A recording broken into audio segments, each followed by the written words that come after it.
Alright, I Know What You Did Last Summer is going to try to see if it can do what Scream did with that Legacy sequel.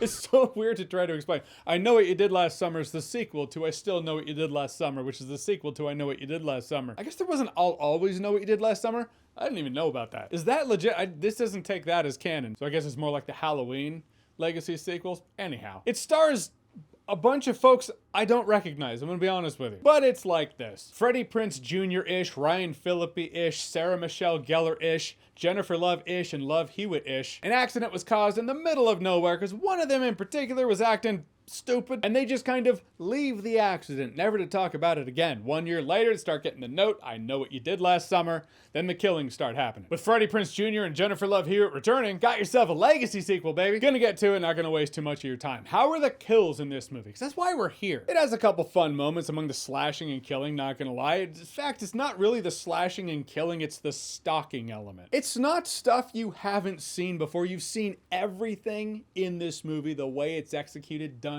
elsewhere. Whether it's in And I Know What You Did Last Summer movie, or one of the other 1.5 billion slasher flicks. People aren't here just for that, they're here for some of the nostalgia bait as well. The movie knows that. It knows that to the point where you're like, okay, you're laying it on thick, this is a bit much. But is this movie the throwback to the 90s it wants to be? Because it clearly wants to be that. You can tell this I Know What You Did Last Summer movie wants to be a movie in 2025 that feels like it came out in the 90s. Is it that?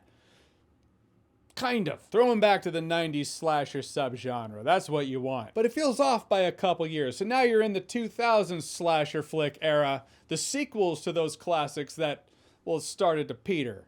The subgenre started to die. In which case, this being the third movie, it does kind of track. So I gotta give it that. Someone somewhere is gonna be like, yeah, that's what we were going for. But if this movie had come out in the summer that gave us Urban Legends Final Cut, I'd be like, yeah, that tracks. Scream 3 also came out earlier that year, the year 2000, which is kind of a funny thing here. This has with some characters, and I know it's annoying the shit out of you, hearing me bring this up in multiple movie reviews. To be fair, it's annoying the shit out of me experiencing it in multiple movies. So there's that. This cartoon-ass bullshit, the way a couple characters, one in particular, talks in this movie, it just pulls me out of it. It doesn't feel like a 90s camp kind of way. You look at Scream 1 and 2, they took themselves seriously enough, but did have humor, balanced it perfectly.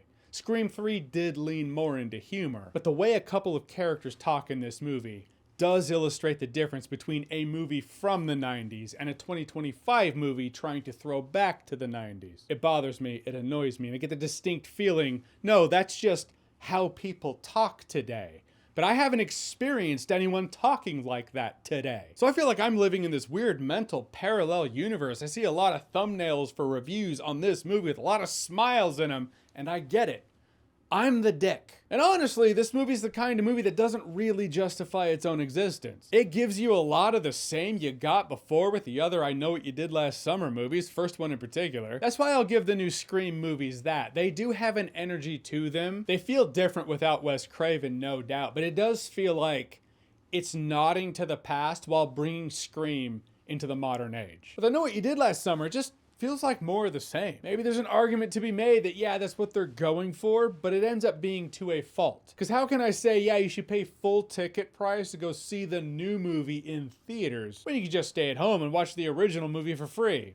Or rent it for a few bucks on a streaming service. Amazing, the best way to recapture that nostalgia is just to experience the original. There was one character in particular, Ryan Phillippe-ish. I thought he was great. He's my favorite character in the movie. And the ending completely jumps the shark to the point where I was like, come on. This movie does try to deal with some interesting themes in concept, but it doesn't have a script that's good enough to actually bring these themes home. It's just a sequel I'm not gonna remember in T-1 day. Yeah. Already forgot. Kind of a non sequitur, but Scream 7's eventually coming out. Here's my theory on that. I think Scream 7 will reveal that Detective Kincaid was actually the second killer in Scream 3. But he got away with it, and no one knew until now. All right, so I Know What You Did Last Summer, 2025 edition. Have you seen it? What did you think about it? Or what's your favorite 90s horror slasher movie? You know the films, you know the subgenre. Whatever it is, whatever you think, comment below, let me know. And as always, if you like what you've seen here and you want to see more, click right here to see more.